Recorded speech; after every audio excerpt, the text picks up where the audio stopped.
A single gunshot shattered the silence. Inside a packed auditorium at Utah Valley University, hundreds of students and guests froze in disbelief as Charlie Kirk, one of the most controversial voices in American politics, collapsed on stage. Blood spilled across his shirt. Panic erupted. Screams echoed through the hall. What was supposed to be a fiery debate turned into chaos, fear, and tragedy. Charlie Kirk, the 31-year-old founder Turning Point USA, had come to Utah as part of his Prove Me Wrong Tour, a nationwide series of events where he confronted students, invited questions, and challenged critics face-to-face. To some, he was a warrior for free speech. To others, a symbol of division and anger in American politics. But that night, his words were silenced in an instant. Before we begin, make sure to subscribe and stay with us until the end, because this story is unlike anything you've heard before. And when you're done watching, let us know your thoughts in the comments. Do you believe this was a political assassination or something far more personal? The shot came from outside the auditorium, precise and deliberate. Security scrambled. Students ducked beneath chairs, and emergency responders rushed the stage. Sirens wailed across campus as police locked down the area. The university became a crime scene. Not long after, investigators discovered where the shot had come from, a rooftop across from the building. There, they found a sniper's nest, a clear line of sight to the stage, a spent casing, and more chilling still, other casings engraved with strange phrases. They weren't random markings. They carried political slogans, cryptic internet memes, words carved into metal like some kind of twisted message. This was not a random act. It was planned, cold, calculated, and the shooter had already vanished. Charlie Kirk's rise had been meteoric. Born in Illinois, he founded Turning Point USA at just 18.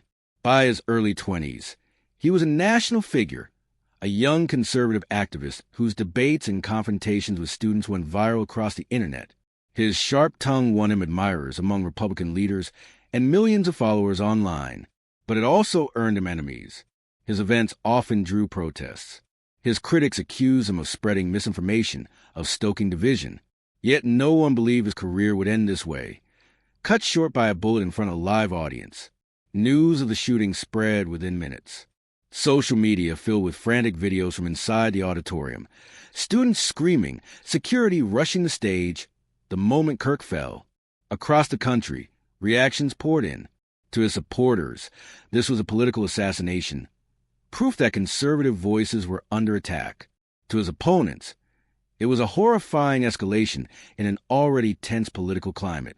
By midnight, the search for the killer was a top story in America. Helicopters scanned the skies, roads were blocked, and police worked around the clock. The nation demanded answers. And before long, investigators found their first lead. Surveillance footage showed a young man leaving the area just after the shot was fired. He carried a bag, his face partly hidden. The timing was too perfect to ignore. His name was Tyler Robinson, 22 years old, a local resident with no serious criminal record. But online, his digital footprint told a different story. Private chats mocking conservatives, angry posts, and disturbing hints that suggested this was not a random act. Within hours, Tyler Robinson was the prime suspect. A manhunt spread across Utah, fueled by fear, outrage, and a single burning question. Why did he do it? That's just the beginning. In the next part, we'll follow investigators as they close in on Tyler Robinson, uncovering the disturbing clues he left behind, and the chilling way he spent the hours after pulling the trigger. The image was grainy, pulled from a surveillance camera near Utah Valley University. A young man in a dark hoodie walked quickly across the street, a bag slung over his shoulder, his face partly turned away from a lens.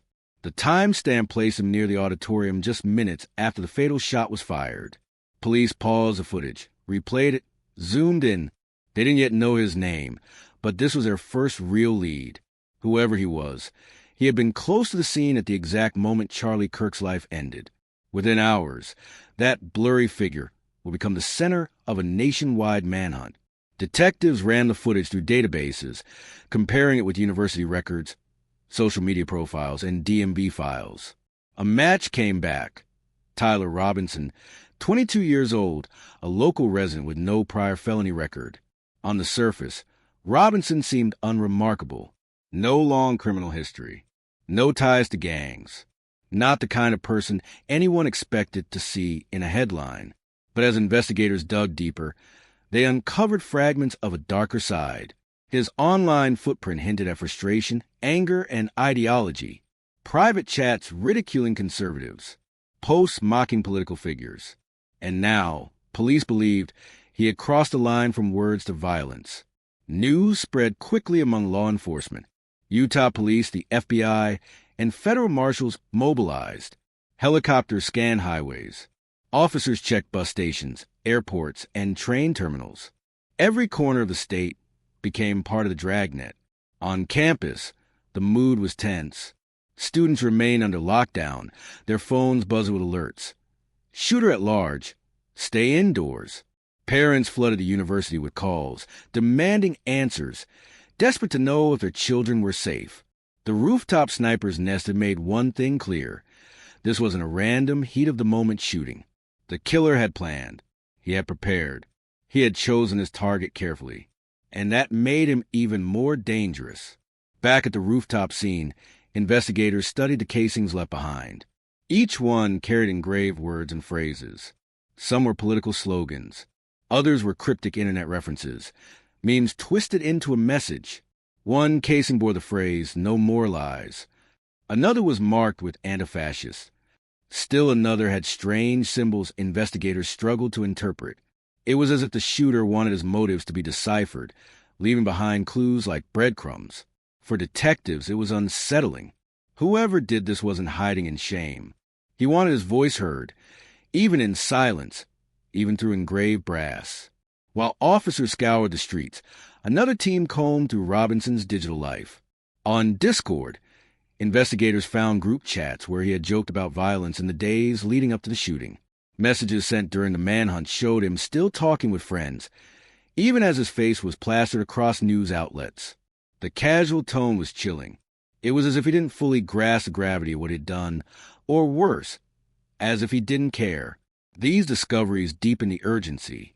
Authorities knew they had to capture him before he struck again, before another political figure or bystander became a target. As hours passed without an arrest, fear spread. Churches held vigils. Students held emergency meetings. Residents in Provo, Salt Lake City, and surrounding towns were urged to lock their doors. For many, it felt unreal. Political arguments were common in America. Heated protests happened often. But the assassination of a national figure in broad daylight at a university, in front of students, shook the country to its core. Parents wondered if it was safe to send their children to campus events. University administrators reevaluated security.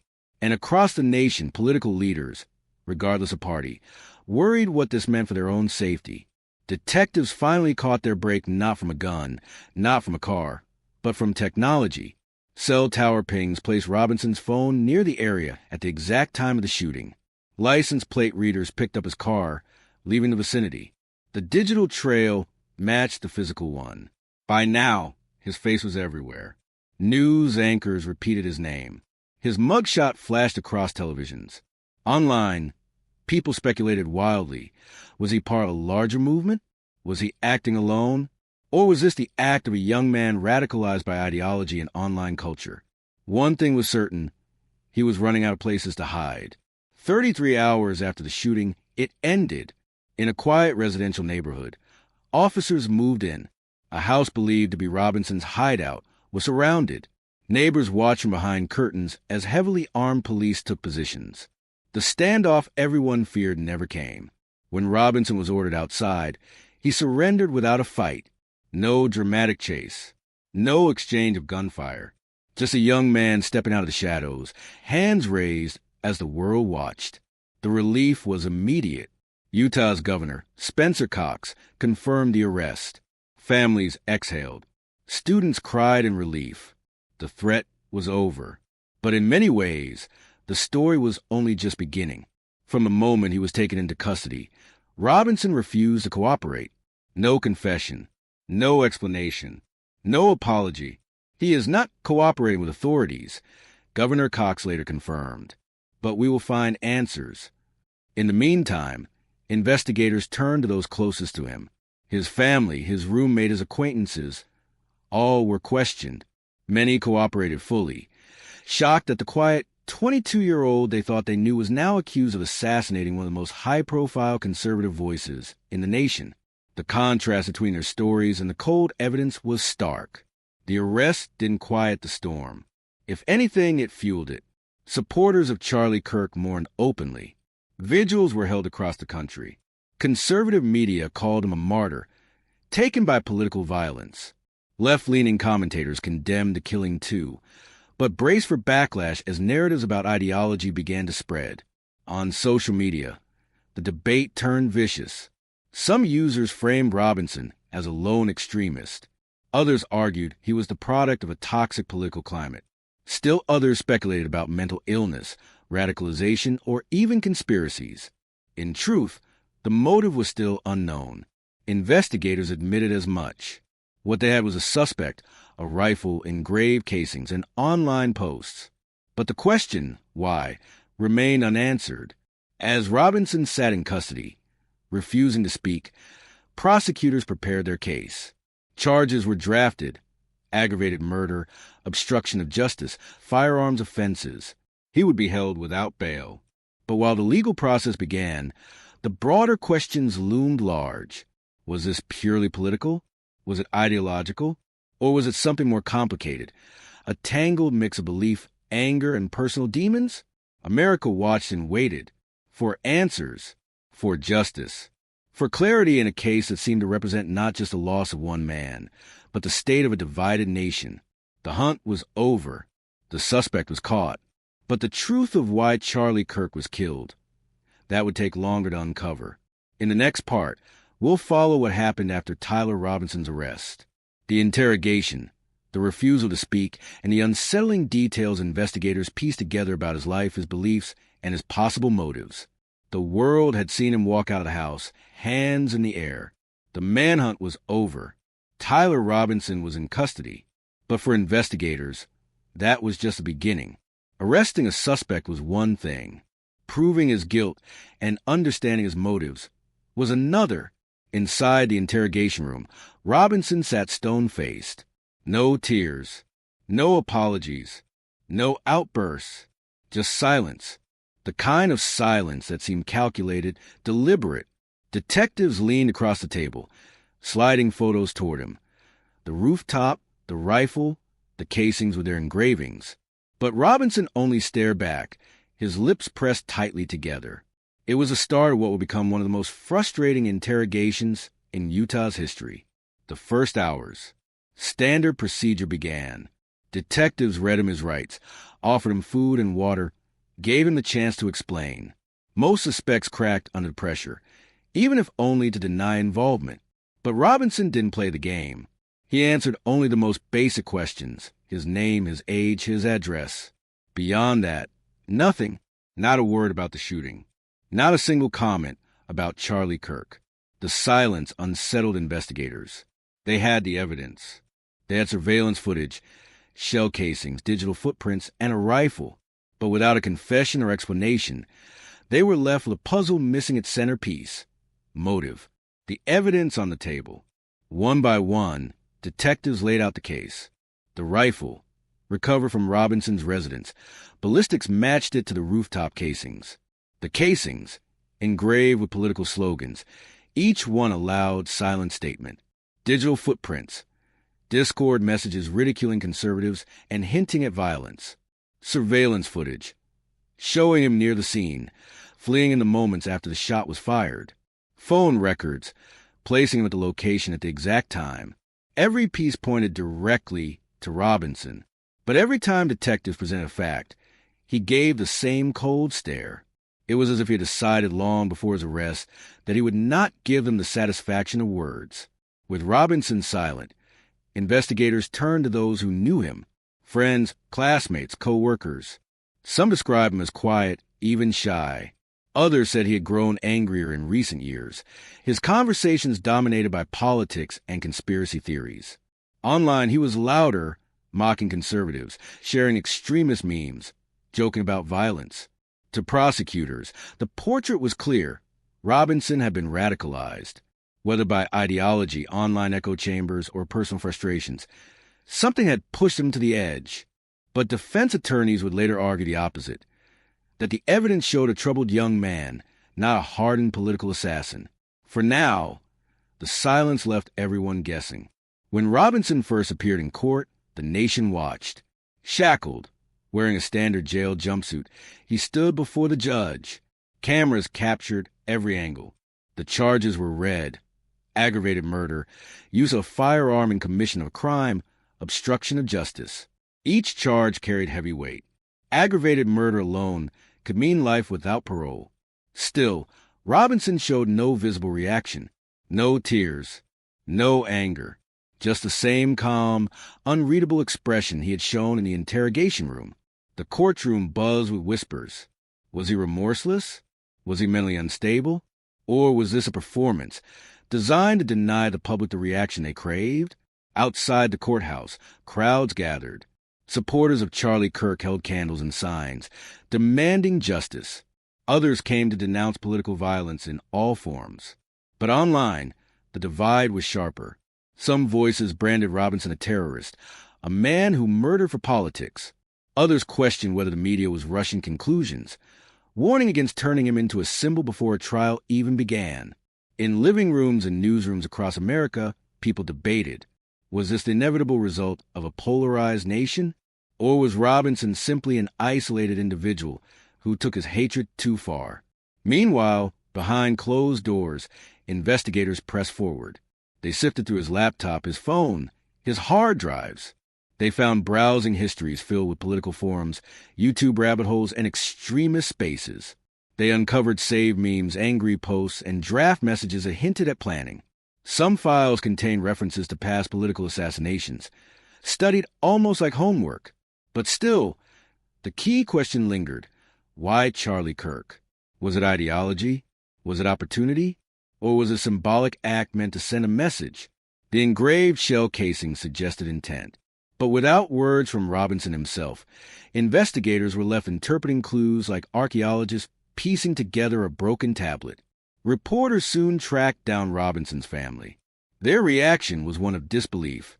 His mother, speaking through tears, told a local outlet, "This isn't the son I know. He was quiet, polite, gentle.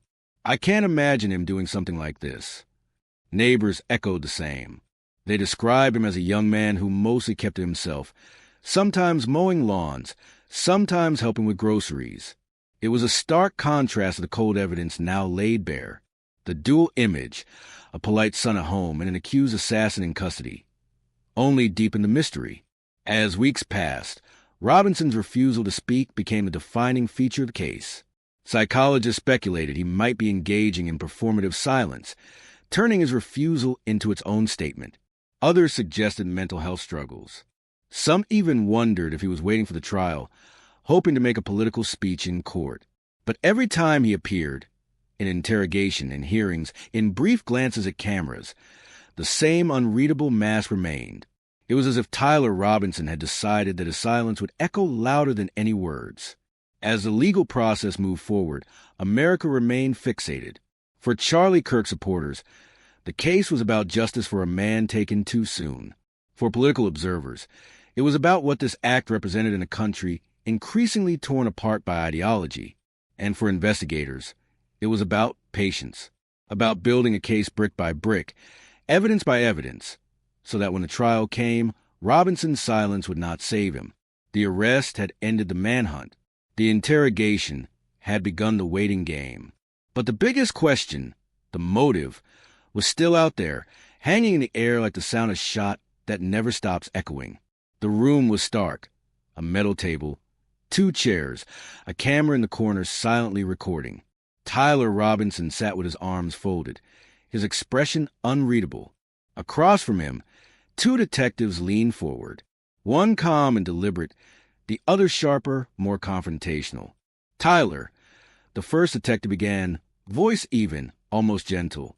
"We know why you're here. You know why you're here. A man is dead. People are mourning. Now's your chance to explain. Tell your side." Robinson didn't flinch.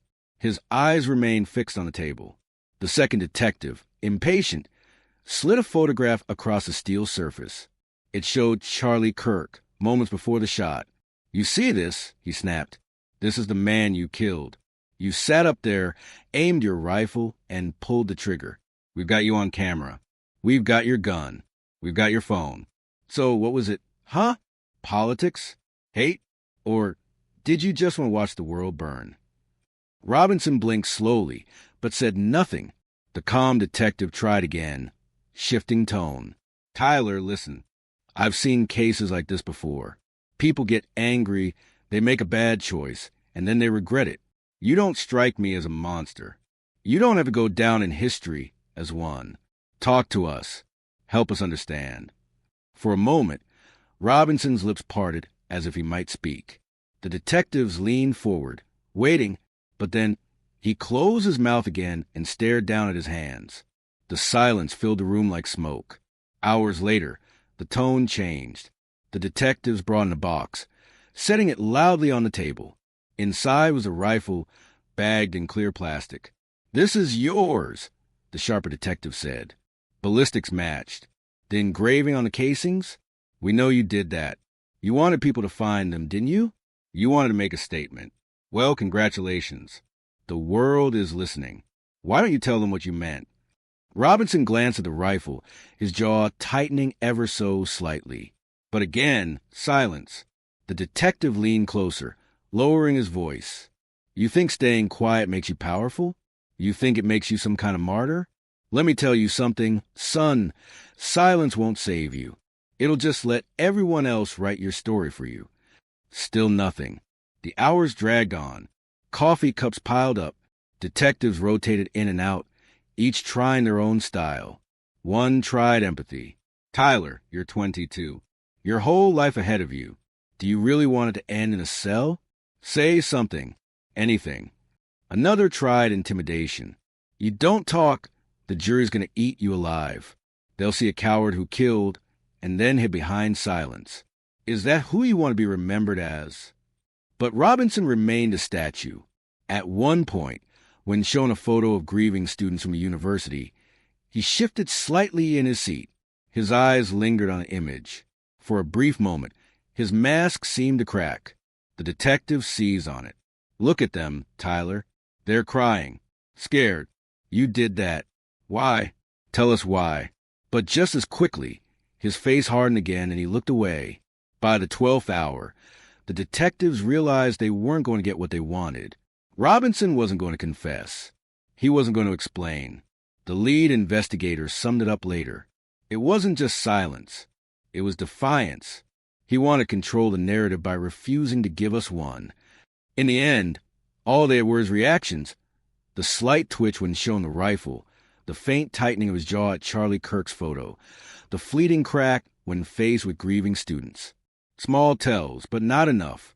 When Robinson was led back to his cell, the detective sat in the empty room, exhausted. One slammed a fist on the table. "He's playing us. He's enjoying this." The other shook his head. "No, he's scared, but he's too far gone to admit it." Outside the room, the evidence sat waiting. The rifle, the casings, the surveillance footage. Together, they told the story his silence refused to give. The interrogation had ended in frustration, but the case was strong, and whether Tyler Robinson spoke or not, justice would move forward. The news broke like a thunderclap across America. Charlie Kirk assassinated in Utah, suspect in custody. The headline blared on every screen, every radio, every phone. In coffee shops and classrooms, airports and offices, people stopped what they were doing, staring at the words with disbelief. Within hours, candlelight vigils appeared outside universities and churches. Crowds gathered in the streets, holding photos of Charlie Kirk, some weeping openly, others chanting his name. At the same time, on social media, the arguments erupted like wildfire, accusations, theories, and anger spilling across every platform. For America, this wasn't just the death of one man. It felt like a wound ripped open in the heart of a divided nation. The news broke like a thunderclap across America. Charlie Kirk assassinated in Utah, suspect in custody. The headline blared on every screen, every radio, every phone. In coffee shops and classrooms, airports and offices, people stopped what they were doing, staring at the words with disbelief.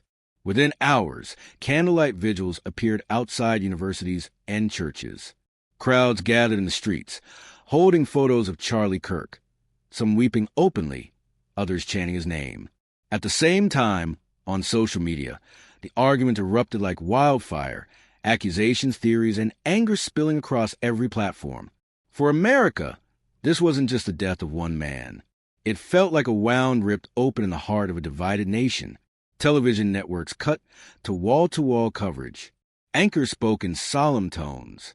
Graphics showed timelines of the shooting, maps of the university, and photos of the suspect, Tyler Robinson. Reporters outside Utah Valley University interviewed shaken students. "I heard the shot, and then everything froze," one young woman said, her voice trembling. Another added, "I didn't even know if I was safe. It felt like the world just stopped." Across the country, leaders issued statements. Senators, governors, even former presidents released carefully worded messages condemning the violence. The White House called the assassination an attack on democracy and the right to free speech. The reactions weren't just political gestures. They were an attempt to calm a country teetering on the edge of panic. In Phoenix, Arizona, where Charlie Kirk's Turning Point USA headquarters was located, thousands gathered with candles and flags. His colleagues spoke through tears, remembering him as a fighter for conservative values, a voice who never backed down. In small towns, local churches held prayer services. Across college campuses, students who once debated his ideas now stood in silence, acknowledging the gravity of what had happened. The air was heavy, not just with grief, but with fear. Fear that this was the beginning of something darker, that political violence had crossed a line that could not be uncrossed. But while vigils honored Kirk's memory, the online world turned bitter. On one side, his supporters called Robinson a terrorist, demanding the harshest possible punishment. Hashtags like #JusticeForCharlie and #EndPoliticalViolence trended for days. On the other side, voices warned against turning the case into a political weapon. Some argued the media was sensationalizing the story. Others claimed deeper systemic issues had driven Robinson's rage. Within hours, conspiracy theories bloomed. Some claimed Robinson hadn't acted alone. Others suggested shadowy groups were behind it. Memes and doctored images spread faster than facts. The assassination had not only taken a man's life, it had ignited the already smoldering divisions of the nation. Behind the scenes, politicians across the country were on high alert. Extra security was deployed at rallies, town halls, and speaking events. Universities reviewed safety protocols. Metal detectors and bag checks became standard at political gatherings. The FBI released a bulletin warning of potential copycats, individuals inspired by Robinson's act who might attempt similar attacks. Federal marshals quietly increased their protection of controversial figures, both conservative and liberal. For years, political violence had been a talking point. Now it was a reality, and no one in public life felt untouchable anymore. For Charlie Kirk's family, the days after his death were a blur of grief and cameras. His wife, in a trembling voice, told a reporter, "Charlie lived for his mission. He believed in America. He believed in people. And he died doing what he loved, speaking to young minds." His parents stood at vigils, holding hands, overwhelmed by the outpouring of support. They weren't just mourning their son. They were witnessing his transformation into a symbol.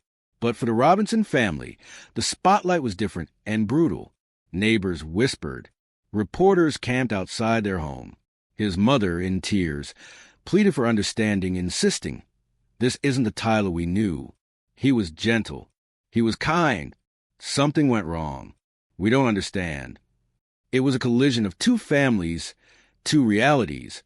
One mourning a victim, the other grappled with the horror of being tied to the accused killer. Charlie Kirk's death didn't just dominate the news cycle. It began to reshape conversations about politics in America. Conservative commentators call him a martyr, a man targeted for his beliefs. Progressive voices condemned the act just as strongly, while warning that the cycle of anger and rhetoric on all sides was pushing the nation toward more violence. For ordinary people, the assassination hit closer to home than most political stories. Parents wondered if rallies were safe. Students worried about campus events. People began to ask, if this can happen here, in broad daylight, what's next? In Congress, hearings were called within weeks. Lawmakers debated new security funding, stricter laws against political violence, and even regulations on online spaces where radicalization was believed to be festering. But the debates themselves turned into partisan fights. Some accused the other side of using Kirk's death for political gain. Others claimed responsibility lay squarely on extremist rhetoric that had gone unchecked. The very divisions that had shaped Robinson's worldview seemed to echo in the halls of power. Even in mourning, the country could not find unity. In the weeks that followed, murals of Charlie Kirk appeared in cities across America. Booksellers reported surges in sales of his writings. His speeches circulated endlessly online, shared by supporters as a reminder of what had been lost. To his followers, he became more than a commentator. He became a symbol of free speech, of conservative values, of the dangers of political violence. But for others, his death was a grim warning, that the line between words and weapons had blurred, and that America's future depended on how it would respond. And then there was Robinson, silent in his cell, silent in his hearings, silent in the face of the chaos he had unleashed. His refusal to speak only fueled speculation. Each day he remained quiet. His silence was filled with the noise of others, politicians, journalists, activists, all trying to find what his actions meant. The assassin had taken a life, but by withholding his own voice, he had left the nation to argue endlessly about the meaning of it all. The fallout was vast. The mourning was raw. The fear was real. Charlie Kirk was gone. His assassin was in custody.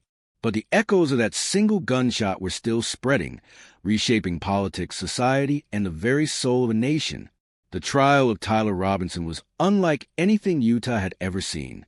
Long before the first gavel struck, the courthouse was surrounded by barricades, media tents, and protesters waving signs. Some demanded the death penalty. Others shouted for restraint, insisting that turning Robinson into a political pawn would only deepen the country's wounds.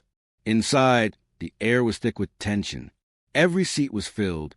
Families of the victim, families of the accused, reporters typing furiously, security officers watching every move. It wasn't just a trial. It was a stage on which the nation would wrestle with the meaning of one man's silence and one man's death. The prosecution wasted no time. This was not random. The lead prosecutor declared. It was calculated. It was political. Tyler Robinson chose his target, planned his shot, and carried out an assassination meant to send a message. They laid out the evidence: the rifle, the engraved casings, the Discord messages, the surveillance footage. Piece by piece, the puzzle came together, forming a portrait of premeditation.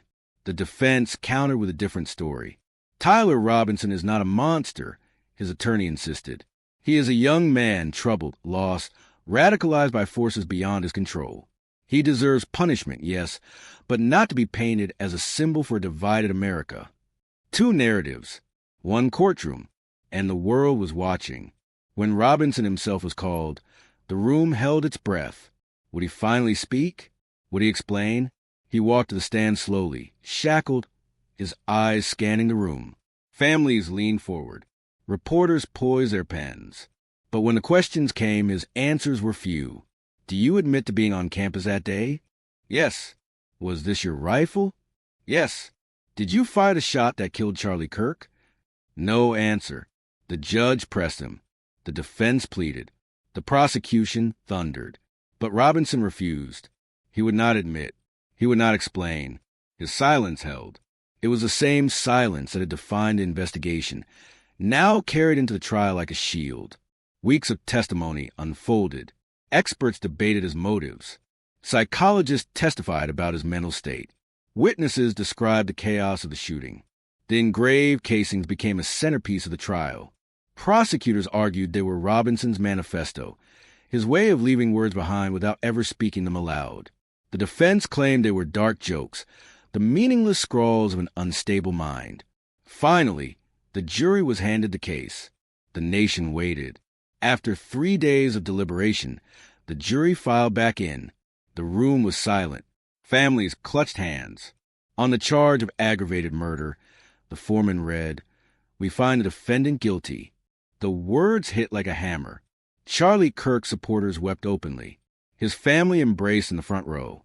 On the other side, Robinson's mother sobbed quietly, her head in her hands. The judge handed down the sentence: life in prison without the possibility of parole. No death penalty. No chance of release. Tyler Robinson would spend the rest of his life in silence, behind bars. The verdict brought closure for some, but not for all. For Charlie Kirk's family and supporters, it was justice served. But no sentence could bring him back. His absence remained, a void in the lives of those who knew him and a permanent scar on the movement he led. For Robinson, prison became his new world. Even there, he refused interviews, refused statements, refused to break the silence that had defined his case from the start. And for America, the trial became more than a legal proceeding. It became a mirror, reflecting back a nation grappling with anger, ideology, and the cost of political division. In the month that followed, Charlie Kirk's name echoed louder than ever. His books surged in sales. His speeches replayed across campuses and online. Foundations were created in his honor. Scholarships launched in his name. Supporters framed him as a martyr for free speech, a man who dared to speak in hostile spaces and paid the ultimate price. But his legacy wasn't only about his beliefs. It was about the warning his death carried, a reminder that political words, unchecked, could lead to deadly consequences. Security at political events never returned to what it once was. Metal detectors, bag checks, and armed guards became the norm. Politicians of all stripes moved more cautiously, knowing the danger was real. And in living rooms across the country, people debated what it all meant. Some said it was an inevitable result of division. Others said it was the act of a single unstable man. But everyone agreed on one thing. The shot fired in Utah that day had changed America.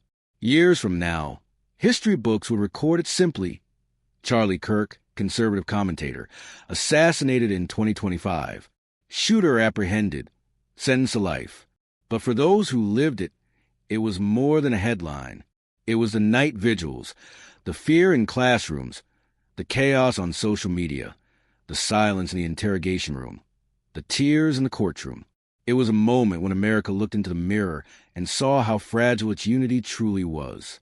And it all began with a single gunshot from a rooftop, a sound that still echoes in the nation's memory. Thank you for listening to this story. If you believe more people should hear it, don't forget to like this video, share it with others, and subscribe for more real-life true crime stories told in depth.